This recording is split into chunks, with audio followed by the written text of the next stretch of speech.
বৰক্ষেত্ৰত কংগ্ৰেছ দলৰ মমশিখা সমদল মুকালমুৱাৰ ব্লক কংগ্ৰেছৰ কাৰ্যালয়ত জুবিন গাৰ্গক সমূহীয়াভাৱে শ্ৰদ্ধাঞ্জলি জ্ঞাপন কৰি জুবিন গাৰ্গৰ মৃত্যুৰ উচিত তদন্তৰ দাবীৰে এক সমদল উলিয়ায়।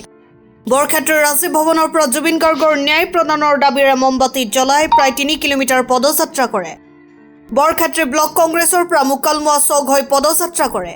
পদযাত্ৰাত উপস্থিত থাকে বৰক্ষেত্ৰ সমষ্টি বিধায়ক দিগন্ত বৰ্মন, নলবাৰী জিলা কংগ্ৰেছৰ সভাপতি ৰাতুল পাটোৱাৰী, বৰক্ষেত্ৰ ব্লক কংগ্ৰেছৰ সভাপতি আব্দুল মজিদকে ধৰি শ শ কংগ্ৰেছ কৰ্মীয়ে অংশগ্ৰহণ কৰে সমদলত।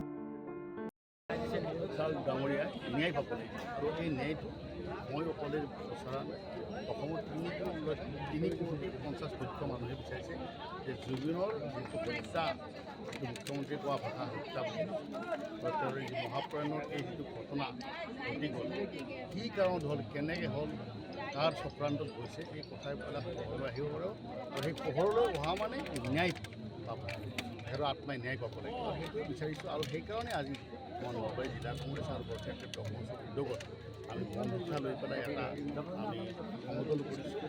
তেখেতৰ মায়াবিনীও গানটো লগাই পেলাই আৰু আমাৰ লগত শ শ ৰাইজে আজি একেলগে লগ হৈ পেলাই চবেই শ্ৰদ্ধাঞ্জলি জনাইছে আৰু এই মমশিখা সমদল সকলক গতিকে এইখিনি আৰু এই যোগেদি আমি তেখেতৰ আত্মাৰ শান্তিৰ কাৰণে প্ৰাৰ্থনা জনাইছোঁ। ঈশ্বৰে তেখেত য'তেই আছে ত'তেই থাকক, শান্তিত আৰু এতিয়া ঘটনাটো বেলেগ। আচলতে এতিয়া মুখ্যমন্ত্ৰী মহোদয়ে যেতিয়া গৌৰৱ গগৈৰ পত্নীয়ে পাকিস্তান বুলি গৈ SIT কৰিছিলে, সেই সময়ত তেওঁলোকে এতিয়া SIT কৰি পেলাই ছিংগাপুৰলৈ যাব পাৰিবনে নাই, ঘটনাটো কি কোনফালে গতি কৰিছে, নে ডাইভাৰ্ট কৰাৰ কাৰণে চেষ্টা কৰিছে, এই গোটেই কথাবিলাক এটা তদন্ত হ'ব লাগিব।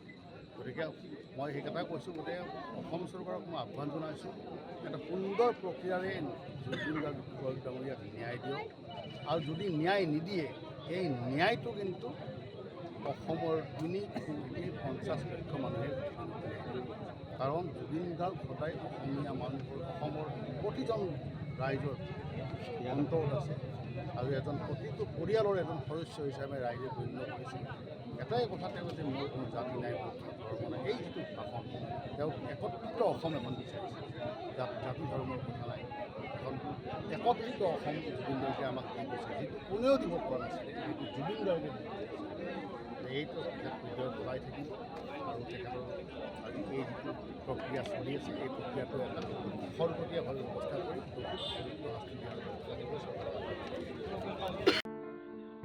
মুকালমুৱাৰ পৰা আছিজ আলীৰ ৰিপৰ্ট, গ্লোবেল NE 24/7।